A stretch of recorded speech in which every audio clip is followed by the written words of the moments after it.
up, kitten cats? Welcome back to my channel. I haven't done my old intro in a minute. I'm trying to decide if I want to keep it or not. I don't know. Anyway, welcome back to my channel. If you're new here, what's up? My name is Emily. I'm so excited to have you here. Today we are here for another informative video. It's been a minute since I've done one of these. This one's going to be pretty quick, but I did decide the name of the series. The series name is going to be Get Informed, like informed, but I'm M. So we're getting M-formed. I think it's cute.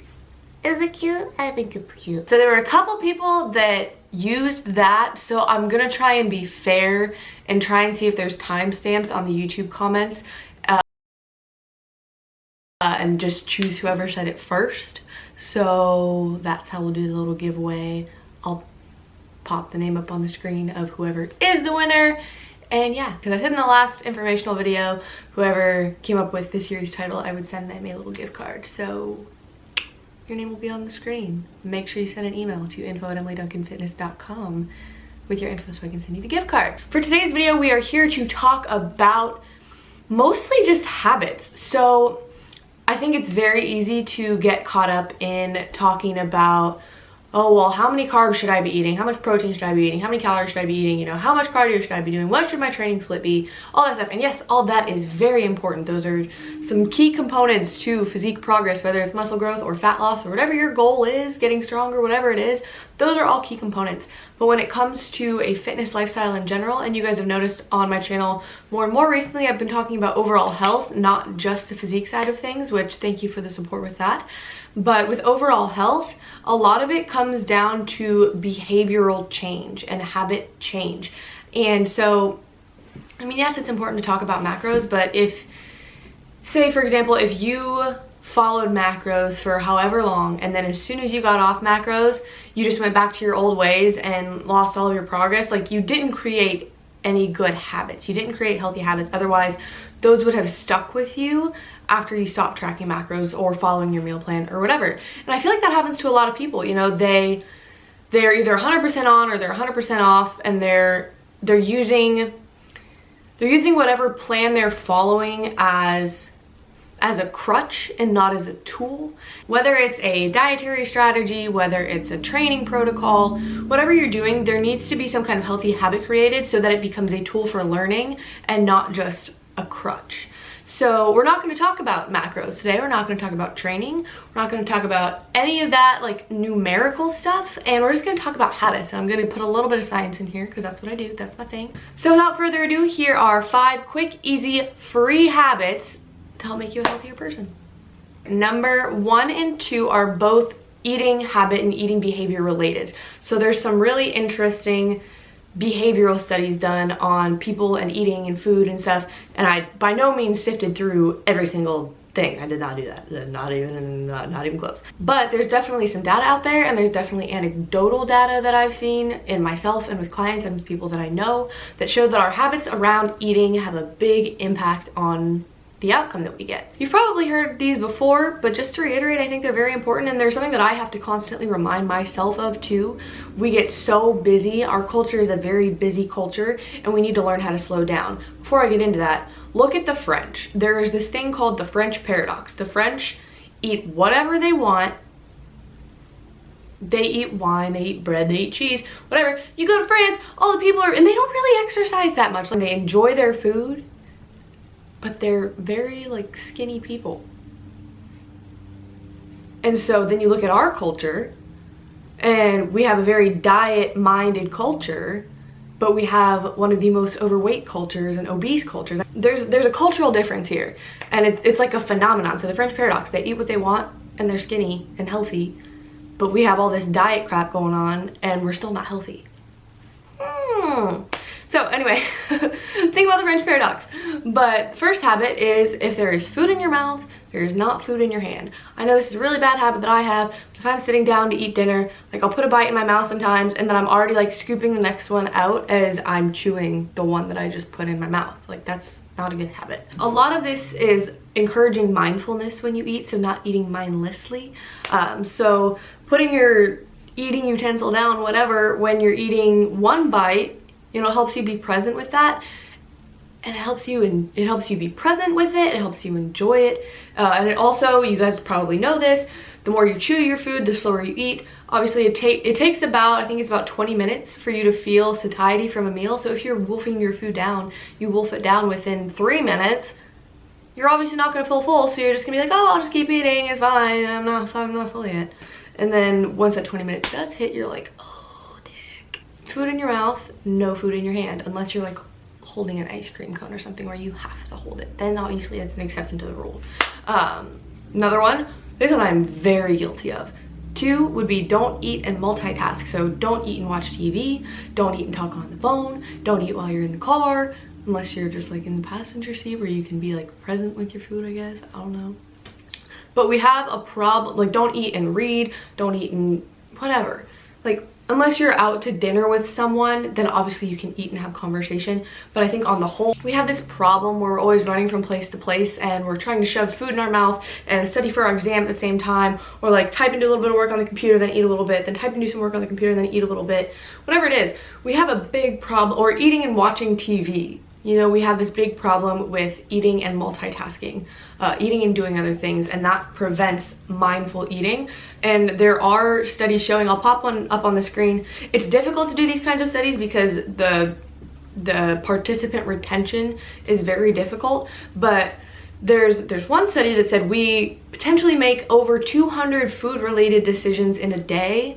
So think about that. If you're making over 200 decisions about something in a day and you're making those decisions mindlessly, there's definitely going to be more opportunity for things for you to make the wrong decision if you're not paying attention to the decision that you're making, you know what I mean? So mindlessness can relate to poor food decisions. There's also some data to suggest that partaking in mindful eating habits like that, like putting your fork down between bites or not, you know, doing other things while you're eating, it's really basic stuff that can aid in weight loss. Now I know that a lot of us on this channel, we're fitness oriented, we've got all the basics down, but there's times when I don't have the basics down and I'm like a pretty fitness person. Like I've been doing this since I was 16 and I'm 22, and there's still times when I'm like, oh, I can just eat and watch TV and it'll be fine, whatever, you know. We make excuses for ourselves for why we don't need the basics. Oh, I'm so advanced, I don't need to do the basics anymore. No, you still need the basics.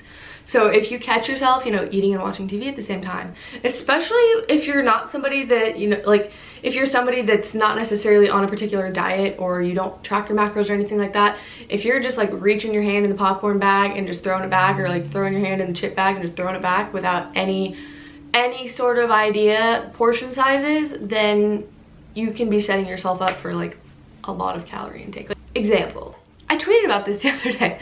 There was once upon a time when I was in high school, I got really sick one day. My dad, bless his heart, he went to Sam's Club. He got me a like half-gallon bag of the Brookside dark chocolate covered pomegranate seeds. Because he knows that I love those. And so I was sick and I was literally laying in bed eating out of this like gallon-sized bag of Brookside chocolate thingies, watching Beyonce videos. By the end of the night, I'd eaten like half the bag. So like mindless eating at its worst. So I know it sounds really simple and really basic, but the basics are your foundation. That's why they're basic. You start at the bottom of the pyramid and you work your way up in specificity. So don't forget those basics. Number 3, this is, I feel like gut health and digestion is becoming a trend or a hot topic, which I think is awesome. I think if we're gonna have a trend about anything, that's a great one to have, because your gut is referred to as your second brain. There's some research that indicates that what's going on in your gut impacts what's going on in your brain as far as like anxiety, serotonin, all of that stuff. So yeah, your gut is pretty important. It's also like the first step in using what you put in your body. Digestion begins when you start chewing through salivary amylase, which is in your mouth. Anyway, but digesting your food is like where it starts. You want to talk about basic? If you can't digest the food that you're eating, so developing a good gut supporting routine, some people do things like apple cider vinegar. That's what I personally enjoy the most. I take a shot of apple cider vinegar mixed with water twice a day. Some people mix that with lemon juice. Some people use things like aloe vera, things like that. I think aloe vera tastes like cleaning solution, so I don't drink it. I don't like it unless like I only drink it if I'm like forced to. Having something like a probiotic to take every morning, something like apple cider vinegar, It acts like a prebiotic, so not a probiotic, but a prebiotic, so it will maintain or help to maintain the good bacteria within your gut. If you do use apple cider vinegar, make sure you use the kind that has what's called the mother in it. It looks like little like sea monkeys like floating around in your apple cider vinegar. But make sure you get the kind with the mother because that is the good stuff. That is what you want. Also, and this is something you can only learn by experimentation, don't eat, this is so obvious, I like to think of eating as a respectful thing for my body and a loving thing for my body. So don't eat things that you know are going to upset your gut. To me, that seems obvious. You know, if you eat something that you know is going to cause you a lot of bloating or a lot of inflammation or a lot of just digestive problems, intestinal cramping, gas, things like that, that to me is not a respectful decision for my body. I mean, don't get me wrong, there's gonna be times when I want to go out and I want to eat some, but that's not something you should be doing every single day, you know? Make loving decisions for your body and for your gut because we love ourselves here. That's what we do. All right, number 4. This is so simple, but I've realized this is important because I feel like I learned a lot of what I talk to you guys about through my clients, and not all of my clients would do these things, and to me it was just like so painfully obvious. Like, these are things that I've done for a long time that I feel like are good habits, but not everybody does them, and so that's part of what I try to teach to them, is just laying a solid groundwork. Number 4, drink a big glass of water when you wake up in the morning. This is just common sense to me. You have been in a fasted, dehydrated, not like dehydrated as in you're dehydrated, but you've been in a state where you're not consuming water for 7+ hours. If you're me, it's more like 8 to 9 because I love my sleep. But you've been dehydrated for a long time. You need to drink water, especially if you train in the morning. Really try and hydrate. Athletes and dehydration is a very serious issue. Dehydration increases your likelihood of getting injured. Dehydration also decreases your training performance. So make sure you're hydrated. You can do that real easily by just starting your morning off with a big glass of water and keep that trend going on throughout the day. That's like the easiest thing. All right, so number 5, this one is so important to me, and I have learned how important it is just over the course of the last few years. It's sleep hygiene and just overall sleep and sleep quality. So sleep hygiene, what I mean by that is your sleep routine. We all talk about morning routines and how important they are, and I think my morning routine is just an essential part of my day, but so is my bedtime routine. Sleep is so important for things like athletic performance. It's essential for growth hormone release, which is one of your anabolic hormones, which helps you build muscle. It's important for hunger regulation. If you've ever noticed the day after you have a really poor night's sleep, you're hungrier, your hunger hormones can get slightly thrown off if you're not sleeping enough. Let's see, things like cortisol regulation, whether your cortisol is too high or too low, that can be impacted by your sleep. So many important things, and even more beyond that, sleep is a very important thing. Sleep and training performance are they're best buddies. So when you reduce your sleep, when you are sleep deprived, the effects on athletic performance are actually comparable to alcohol intoxication. Ain't nobody lifting when they're drunk. At least I'm not, and I don't think you should be either, because that's definitely not safe. Reduced athletic performance as far as things like reaction time, there's reduced speed. If you compare it to alcohol, you're not coordinated when you're drunk. I know that I am far less coordinated when I'm sleep deprived, and just your energy is crap if you're sleep deprived. And how can you expect to put 100% into your training and then also give 100% to your daily life if you're sleep deprived? But one thing I tell my clients is get into a consistent nighttime routine. That means you go to bed at the same time, you wake up at the same time every day. Our body loves rhythms, so let your body get into a sleep and wake rhythm. So, you know, even when it's the weekend, I normally get up at around 6:45, 7 o'clock during the week. On the weekends, the longest I will sleep in is 7:30, sometimes 8 o'clock. If it's 8 o'clock, like, you know it was a rough night the night before. But I keep that sleep and wake schedule consistent because I know that the body likes rhythms. And it's harder to get into a rhythm when you throw it off. Like, it's harder to keep that rhythm consistent when you throw it off. Another thing is, I know this is like really on vogue, like there's so many magazines to talk about it and so many articles to write about it, but get off your devices an hour before you go to bed. For real though. The light in your screens disturbs your eyes, makes it harder to fall asleep. Also, if you're just like chilling in bed, like scrolling on your phone, you're not actively trying to go to sleep, you're sitting there scrolling on your phone. And like, at what point does that stop? You know what I mean? Keeping the bedroom reserved for bedroom related activities. Whatever that means to you. For me, that means sleeping and cuddling with my dog. Might mean something different to you. But keep the bedroom related to bedroom related activities. I definitely believe, and this is part of why I wanted an office space in my home so badly, and I'm so grateful that I have one. I fully believe that when you disrupt, like if you sit there and you work in your bed or you watch TV in your bed, like our spaces are sacred. I know that sounds a little extreme and woo-woo, but our spaces are sacred. And if you just, like, you wouldn't sleep in your kitchen.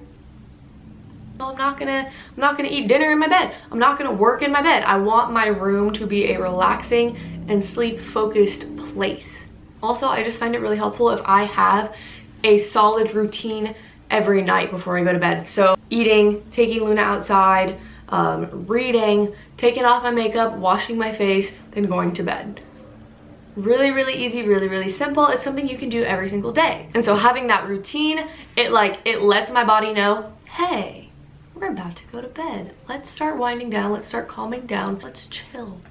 So yeah, getting into solid sleep wake cycle, going to bed at the same time, waking up at the same time, having a solid sleep routine. So getting into that routine, good sleep hygiene, that's what I mean by that. Keeping the bedroom reserved for bedroom related activities, whatever that is to you.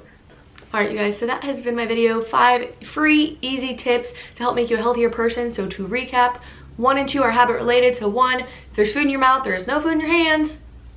2, don't eat and multitask. I'm looking at you eating while you're watching this YouTube video. Number 3, have a healthy digestion routine. Number 4, drink a big glass of water every time you wake up in the morning. And number 5, have a good sleep hygiene routine and get your sleep because it's important. All right, guys, if you enjoyed this video, please give it a thumbs up, leave a comment below. If you have not already and you would like to, please subscribe to my channel. It would mean a lot. You can turn on the little notification bell if you want to know every single time I upload a video. And that is it for today. I hope you enjoyed it, and I will see you next time. I love you so much.